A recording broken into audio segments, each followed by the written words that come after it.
And it's great to welcome back to the Sports Hour on Flow FM from the ABL, the Australian Baseball League. It's the CEO, Glenn Williams. G'day, Glenn. How are you doing today? Good, Clayton. Good to be on the call with you. Great to be chatting to you again. And there's been a lot that's happened in the last couple of years since we last spoke. And when we did last speak, things were on the up and it was all pre-COVID. And then suddenly that's happened.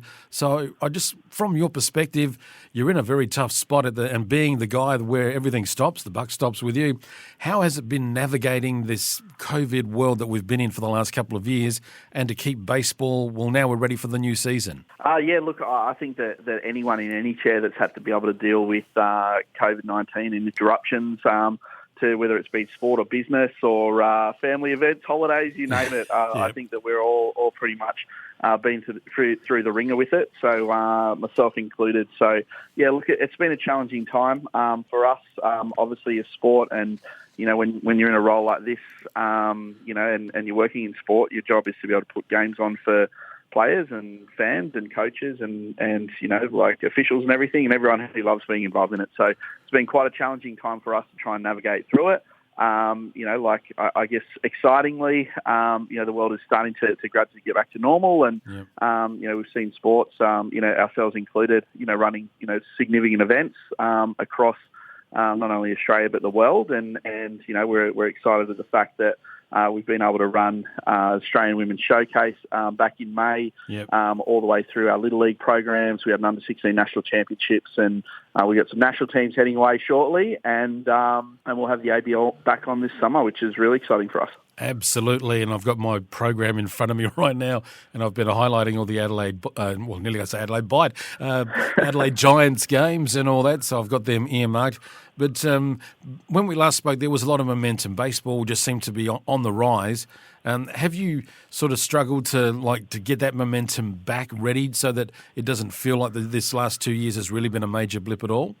Oh, look, I think that from our end, obviously there was a lot of disappointment in not being able to execute what we're all here to be able to do and deliver against that.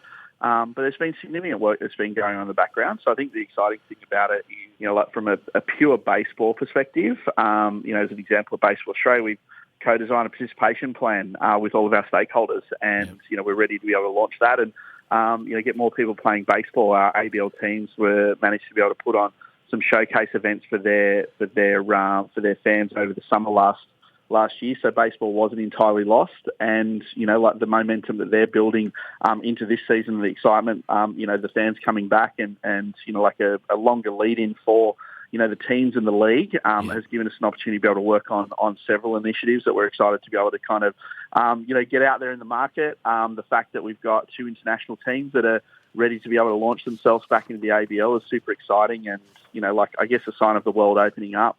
Not only did we have to cancel the ABL, but last year, but Team Australia didn't get the opportunity to be able to play in international games since I want to say November of 2019, and the Premier 12. And our 18 under team will be on the plane in 2 weeks' time. We'll have our 23 and under team in Taiwan in October, and our senior national team playing against the Olympic gold medalists in the Sapporo Dome in November to lead off the ABL. So as much as it's been a challenging period of time, there's been significant work that's gone on in the background, and it's exciting to be able to see some of that work come into fruition and an opportunity to be able to execute against what we've been planning to do.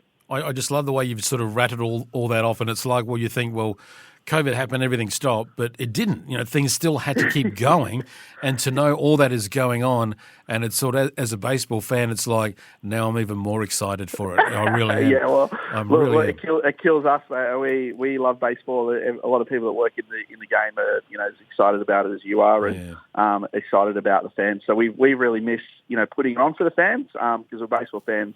At heart anyway. So, it's been a tough journey, but there's been plenty of work that's happening in the background. And I guess the exciting thing now is, we can have a look at the hard work and what's happened and start to be able to watch it roll out. Were you able to reach out to get some advice or guidance from like a Major League Baseball or other leagues around the world to help with what you were doing? Yeah, look, we've got great partnerships with Major League Baseball. Little League International is another partner for us who have been, extremely helpful, from a kind of grassroots participation perspective. World Baseball Softball Confederation. I think that everyone's been, really crushed by it. We've got a close relationship with NPB in Japan as an example, and they've shared some of the challenges that they've had in and around COVID, and I don't think that anyone's been immune to it. So I think the good thing, I guess the positive thing is that it's probably, open up dialogue between everyone and given us an opportunity to be a little bit more creative. And, when you don't get a chance to be able to do things, it gives you the real opportunity to kind of review how you do things and how you move it forward. And, obviously we're still monitoring, what's happening across the world, from a sporting perspective and how COVID's, affecting that. And, just seeing how leagues and, organisations and events actually cope with, positive cases and how we can be a little bit innovative and, take on learning from other sports is probably, one thing that probably came out of it. I think that everyone's still, learning as they go,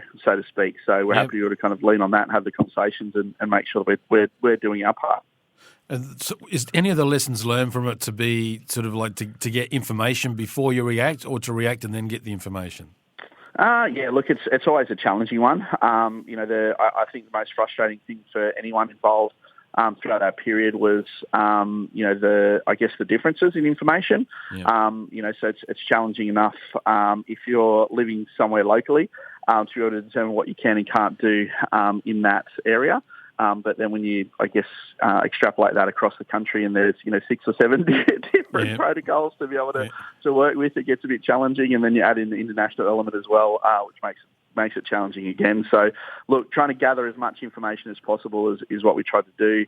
And again, you make decisions based on the information you have in front of you. And then, as time rolls out, those decisions, especially when it comes to COVID and you're cancelling things, they're either good decisions or bad decisions, but you won't really know, until the time has kind of progressed a little bit.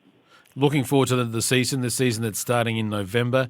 And how happy and how smiley are you knowing that you've got Geelong Korea in there and Auckland in there as well? Oh, look, they're chomping at the bit to be able to play. Obviously, they were watching it from afar in the COVID interrupted season, and then last year, obviously with the league not going on, they haven't had the opportunity to be able to play. So they're super excited to be able to be back in the league. We had a league meeting yesterday. I've got a follow-up meeting today with Geelong Korea, and we're talking about their broadcast back into Korea and some of the exciting things they've got going on. So look, it's really exciting from our end. It's a unique feature of our league that we can have international teams in there, and the interest that it generates, not only in Australia but around the world, is huge. So some of the viewing audiences that we can tap into and the interest on the ABL and eyeballs around the world on the ABL is something we're super excited about, and Geelong Korea and Auckland Tuatara just add to that mix. Well, you mentioned broadcasting there. So what will fans regionally based, as Flow broadcast regionally, if we can't get to games, can we watch them? Is there any sort of broadcast deal in place? Yeah, look, we work with, all teams in there. It's a really important element for all the teams and the league, obviously, to try and create awareness and get as many eyeballs on the ABL as possible. So broadcast is an important element. The meeting that we went through yesterday with teams was in and around broadcast specifically. I can't let you in on too many secrets on it, but put it this way, our teams are very keen on making sure that the games are as broadcast as widely and as accessible as possible for everyone out there. If baseball fans are located regionally, they can't get in and see their favourite ABL team, then we're hoping that there's an avenue for them to be able to see that and a platform to be able to do it, and we'll continue to work with the teams on making sure we can deliver against that. Glenn, one of the complaints that we here at Flow have had against the AFL is that they seem to don't have much of a grassroots regional focus. It's all about what's happening in the city. Is there any way that perhaps that for the ABL that some of the games that you've got could be placed regionally to try and help those fans that they can actually get to that experience because they can't always make it to the major cities?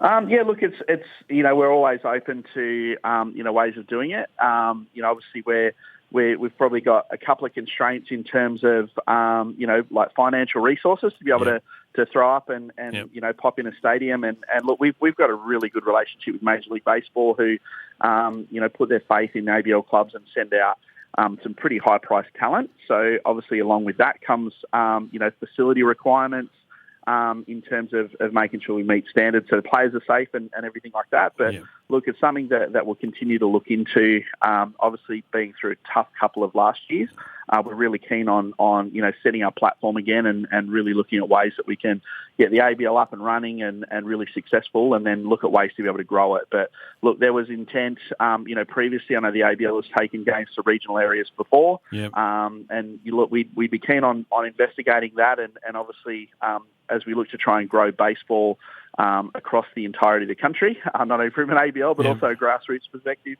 The more people playing baseball across the country, regardless of where they're located, provides avenues for us to be able to work with regional areas, especially to be able to help build facilities. And if it means that an ABL game can get there, then that's great, or even international content, which we're looking to be able to do. So, look, we've got some good regional partners in Lismore, up in northern New South Wales, and also the Geelong City Council. So we're definitely open to taking baseball to regional areas, and hopefully we can do that in more locations around the country in the future.